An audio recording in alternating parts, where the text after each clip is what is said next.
যখন বিশ্বনবী রাস্তার উপর দিয়ে হেঁটে যেত, মনে হয় কোরআন শরীফটা রাস্তার উপর দিয়ে হেঁটে হেঁটে যায়। কোরআনুল কারীম রাস্তা দিয়ে হেঁটে হেঁটে যাচ্ছে। নাইস ওয়াজ, ইসলাম প্রচারে এক ধাপ এগিয়ে। মনে হচ্ছে যে এটা বিশ্বনবী নয়, এটা জীবন্ত কোরআন। পড়েন আল্লাহু আকবার। এজন্য এই নবীকে আল্লাহ এমন স্ট্যাটাস দিয়েছেন, পৃথিবীর কোন নবীকে তেমন স্ট্যাটাস দিয়েছে নাকি? এ নবীকে আল্লাহ এমন মর্যাদা দিয়েছে, গোটা বিশ্বের কাউকে এমন মর্যাদা দিয়েছে নাকি? এমন কিছু গুণাবলী, ক্যারেক্টারিস্টিক্স আল্লাহ বিশ্ব নবীকে দিয়েছে, পৃথিবীর কোন নবীকে সেগুলো দেয় নাই। সুবহানাল্লাহ। খুশি না বেজার? খুশি তো সবাই। কি দিয়েছেন, কি স্পেশাল এক্সট্রা স্ট্যাটাস আল্লাহ তাআলা বিশ্ব নবীকে দিয়েছেন, আমরা শুনি। এক নাম্বার স্ট্যাটাস হলো সাহিবু শাক্কি সাদর। বিশ্ব নবীর সিনা চাক হয়েছে, পৃথিবীর কোন নবীর সেটা হয় নাই। সুবহানাল্লাহ। দুইবার হয়েছে এটা বিশ্ব নবীর জীবনে। হালিমাতু সাদিয়ার বাড়িতে যখন দুধ পান করতে গিয়েছিল তখন হয়েছিল, আবার মেরাজের রাতে হয়েছিল। উম্মে হানির ঘর থেকে চলে সাইয়েদনা জিবরাইল বিশ্ব নবীকে হাতিমে কাবায় শুইয়ে দিলেন। এরপর গলার নিচ থেকে শুরু করে নাভি পর্যন্ত বুকটা কেটে ফেললেন, বিশ্ব নবীর হৃদয়টাকে বের করলেন, জামজামের পানি দিয়ে ধৌত করলেন, আবার পেটের ভেতরে হৃদয়টাকে ঢুকিয়ে দিলেন। দিস ইজ কল্ড শাক্কে সাদার। উর্দু ফার্সিতে বলে সিনা চাক, ইংরেজিতে বলে ওপেন হার্ট সার্জারি। সুবহানাল্লাহ পড়বেন না? আমাদের অনেকের ওপেন হার্ট সার্জারি হয় না, গলা থেকে নাভি পর্যন্ত কাটা, সেলাই করে দিলে আবার বাঁচে। এটা বিশ্বনবীর সিনা চাক থেকে আবিষ্কার হয়েছে। পড়েন আল্লাহু আকবার। যে সমস্ত সাহাবারা বিশ্বনবীকে খালি গায়ে দেখেছে, উদম গায়ে দেখেছে, তারা বর্ণনা করেছে দুইটা কাপড় মাঝখান দিয়ে সেলাই করলে যেমনি দাগ দেখা যায়, আমরা বিশ্বনবীর গলা থেকে নাভি পর্যন্ত এরকম সেলাইয়ের দাগ দেখতে পেয়েছি। শাক্কুস সাদর, special status of the last Messenger Muhammad সাল্লাল্লাহু। আর কোন নবীকে আল্লাহ এটা দেয় নাই। খুশি না বেজার? আবার উনি হলেন সাহিবুল মেরাজ। উনার মেরাজ হয়েছে, আর কোন নবীর হয়েছে নাকি? কথা বলেন। বিশ্বনবীর হৃদয়টা বড় ভাঙা।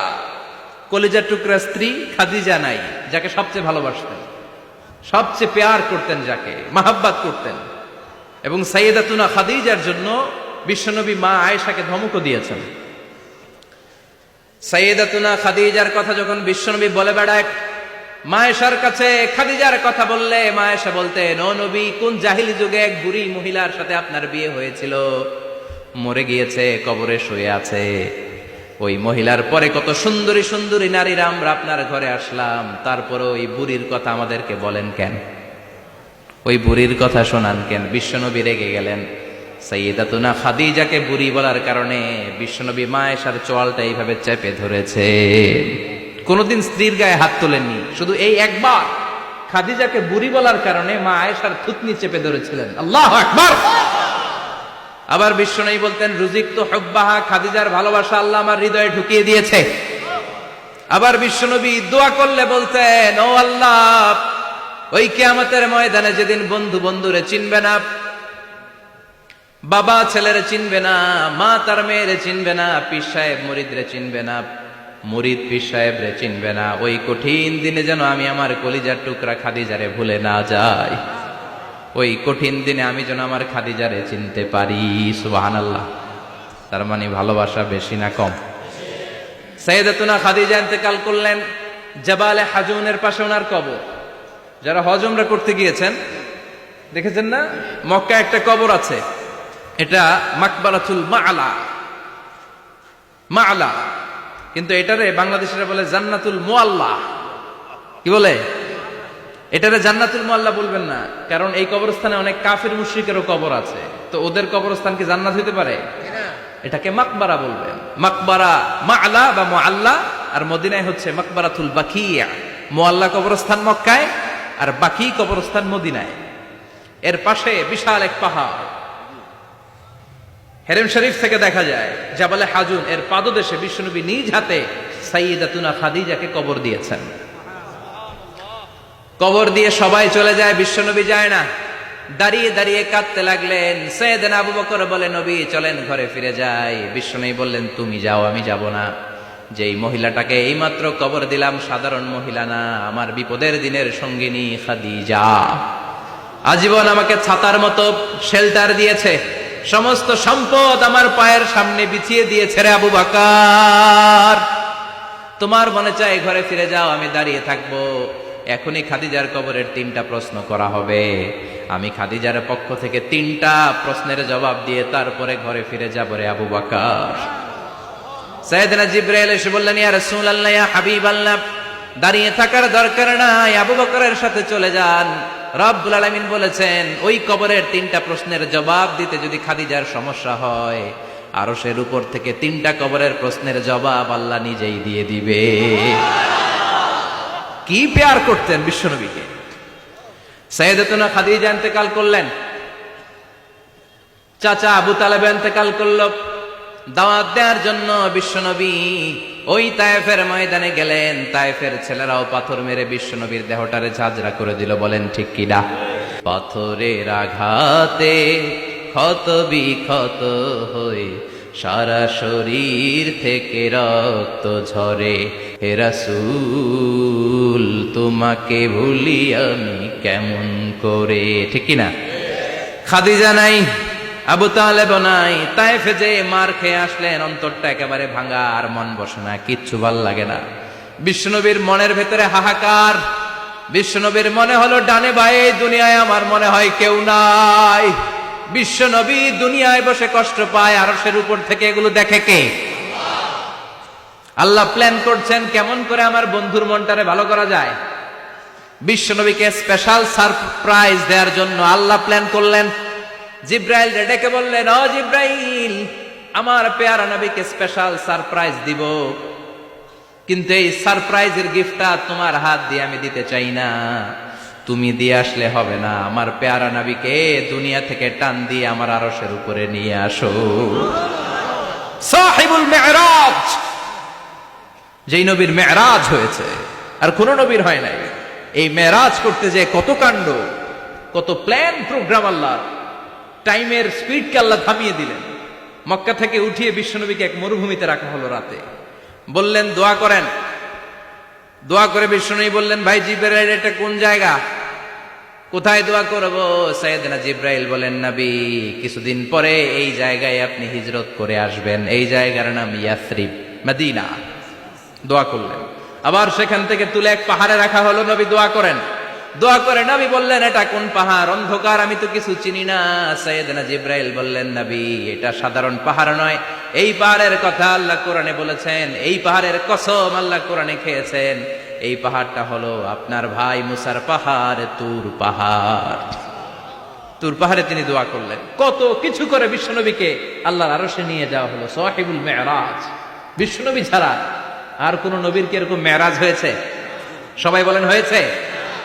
এরপর উনি হলেন সাহিবুস শাফা, শাফাতের মালিক। বিশ্বনবী ছাড়া কিয়ামতের ময়দানে কেউ আমাদের জন্য সুপারিশ করতে পারবে? পাগল হয়ে যাব আমরা। সূর্যটা মাথার কাছে, ক্ষুধায় তৃষ্ণায় জিহ্বাটা কুকুরের মতো বের হয়ে ঝুলতে থাকবে। মাথার মগজগুলো গলে গলে নাকের ছিদ্র দিয়ে, কানের ছিদ্র দিয়ে বেয়ে বেয়ে পড়তে থাকবে। বাবা ছেলের দেখলে দিবে দৌড়, বলবে চিনি না, ইয়া নাফসি, আল্লাহ আমারে বাঁচাও। ঠিক কিনা? পীর সাহেব মুরিদ রে বলবে চিনি না, মুরিদ পীর সাহেব রে বলবে চিনি না, ভাই ভাই রে চিনবে না। সব নবী আর সব উম্মতের একটাই জিকির, ইয়া নাফসি, ইয়া নাফসি। নবীও জিকির করে ইয়া নাফসি, উম্মতও জিকির করে। সবাই সাইয়েদনা আদম রে ধরবে। সাইয়েদনা আদম বলবে আমি পারবো না। নূহের কাছে যাও। সাইয়েদনা নূহ বলবে পারবো না। ইব্রাহিমের কাছে যাও। সাইয়েদনা ইব্রাহিম বলবে পারবো না। মুসা আলাইহিস সালামের কাছে যাও। মুসা আলাইহিস সালাম বলবেন পারবো না। ঈসা আলাইহিস সালামের কাছে যাও। সাইয়েদনা ঈসা আলাইহিস সালাম বলে এত জায়গায় ঘুরে লাভ নাই, জায়গা মতো যাও মিয়া, জায়গা মতো যাও। মাকামে মাহমুদে বিশ্বনবীকে সেজদায় পড়ে থাকতে দেখবা। ওই নবী ছাড়া আজকের এই ভয়ঙ্কর আমাদের সবার বিপদের দিন। এই বিপদের দিনে আল্লাহর সামনে দাঁড়িয়ে কথা বলার মতো সাহস আজকে কারো নাই। বিশ্বনবী কাঁদতে থাকবেন, সেজদায় পড়ে কাঁদবেন। সবার জিকির ইয়া নাফসি, ইয়া নাফসি। বিশ্বনবীর জিকির ইয়া উম্মতি। কাঁদতে কাঁদতে নবী আমার বেহুশ, সবাই বিশ্বনবীর চারদিকে দাঁড়িয়ে থাকবে গোল হয়ে, আমার নবী মাকামে মাহমুদে সিজদায় পড়ে থাকবে। বিশ্বনবীর কান্না দেখে আল্লাহর সহ্য হবে না। আল্লাহ বলবে, না নবী ইরফা রাসাক, মাথা উঠান, আর সইতে পারি না, সাল তোতা, এবার চান, কি লাগবে আপনার সব দেব। ওয়াশফা তুশাফা, যার জন্য সুপারিশ করবেন তাকেই জান্নাত দিয়ে দেব।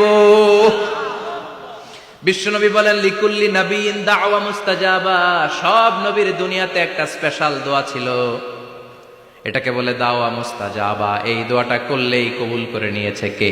আল্লাহ। সব নবীর ওই দোয়াটা দুনিয়াতেই করেছেন, শুধুমাত্র কেবলমাত্র বিশ্বনবী তার স্পেশাল দোয়াটা আজ পর্যন্ত, এখন পর্যন্ত করে নাই।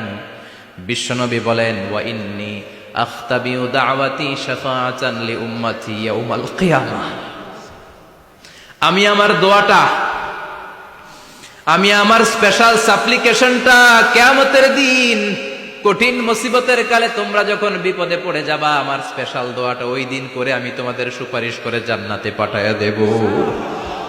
সাহিবুশ শাফা, বিশ্বনবী ছাড়া কথা বলার মতো ক্ষমতা, স্পর্ধা, সাহস সেদিন কারো থাকবে না। চিৎকার করে বলেন ঠিক কিনা? আবার উনি সাহিবুল কাউসার, উনি কাউসারের মালিক। আল্লাহ ওনাকে কাউসার দিবেন। অন্য নবীগণও দিছে না? কথা বলেন, কাউসার দিয়েছে। কি মজার পানি, আহলা মিনাল আসাল, মধুর চাইতো মিষ্টি, সুইটার দেন হানি, মধুর চাইতো মিষ্টি। আব্রাদু মিনাস সালজ, বরফের চাইতেও ঠান্ডা।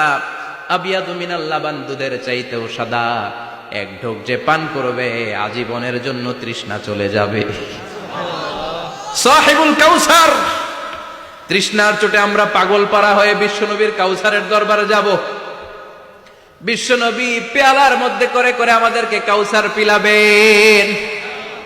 এই কাউসারের ক্ষমতাও রব্বুল আলামিন পৃথিবীর কোন নবীকে দেন নাই। সব নবীরাও বিশ্বনবীর কাছে চেয়ে চেয়ে কাউসার সেদিন খাবে। সুবহানাল্লাহ পড়বেন না? সাহিবুল কাউসার, সাহিবুল মি'রাজ, সাহিবুশ শাফাআহ, সাহিবুল মাকাম আল মাহমুদ। আজানের পরে দোয়াতে বলি না, আতি মুহাম্মাদিনিল ওয়াসিলাতা ওয়াল ফাদিলা ওয়া বা'আস মাকামান মাহমুদা। ও আল্লাহ, আমার নবীর আপনি মাকামে মাহমুদ দেন। মুফাসসিরিন ইকরাম, মুহাদ্দিসিন ইকরাম এই মাকামে মাহমুদ কি, এটার ব্যাখ্যা করতে যে হয়রান হয়েছেন। কেউ বলেছেন কিয়ামতের ময়দানে বিশাল একটা সিংহাসন, কেউ বলেছে জান্নাতের মধ্যে একটা সিংহাসন, কেউ বলেছে না না, আমার আল্লাহর আরশের পাশে স্পেশাল একটা জায়গা আছে, ওই জায়গাটার নাম হলো মাকামে মাহমুদ। ওখানে বিশ্বনবী বসবে। এই নবীর সাথে কারো স্ট্যাটাসের কোনো তুলনা চলে? কথা বলতে হবে। এই নবীরে গালি দিলে কলিজায় আগুন লাগে না? এই নবীর বিরুদ্ধে কথা বললে মুসলমান সইতে পারে? এমন স্ট্যাটাস হলো আল্লাহ বানালেন, এত মর্যাদা আল্লাহ দিলেন, এত সম্মান দিলেন, গোটা বিশ্বের কোন নবীরে দেয় নাই। আবার বিশ্বনবী বলতেন, নুসিরতু বির-রু'বি মাসিরাতা শাহর, আমাকে আল্লাহ ভয় দিয়ে সাহায্য করেছেন। আমি যেই জায়গায় দাঁড়িয়ে থাকি, আমার ডানে বায়ে সামনে পেছনে 1 মাসের জায়গা পর্যন্ত কোনো কাফির আমার সামনে আসতে পারে না ভয়ে। 1 মাসের জায়গা পর্যন্ত কোনো কাফির যদি দাঁড়ায় থাকে, বিশ্বনবীর জন্য ভয়ে তার কলিজায় ধুকধুকানি শুরু হয়ে যায়। ধরেন আমি ওনারে ভয় পাই, কাছে আসলেই না ভয়, দূরে গেলে তো আমি পালোয়ান, ঠিক কিনা? উনি আছে কোম্পানিগঞ্জ বাজারের ওইদিকে, আমি এদিকে, আমি পালোয়ান, স্বাস্থ্যের সমস্যা নাই, ঠিক কিনা? কারণ কাছে নাই। কিন্তু বিশ্বনবী এমন পাওয়ারফুল ছিলেন, কাছে আর দূরে কোনো কথা না, ডানে বায়ে সামনে পেছনে 1 মাসের দূরত্ব। এই লোকেশনের মধ্যে যদি কোনো কাফের মুশরিকের আন্ডা বাচ্চা থেকে থাকে, বিশ্বনবীর ব্যাপারে ভয় তাদের অন্তরের মধ্যে ঢুকিয়ে দেয় কে? এজন্য বিশ্বনবীর সাথে কারো মর্যাদার কোনো তুলনা চলে? বিশ্বনবী আমাদের মডেল।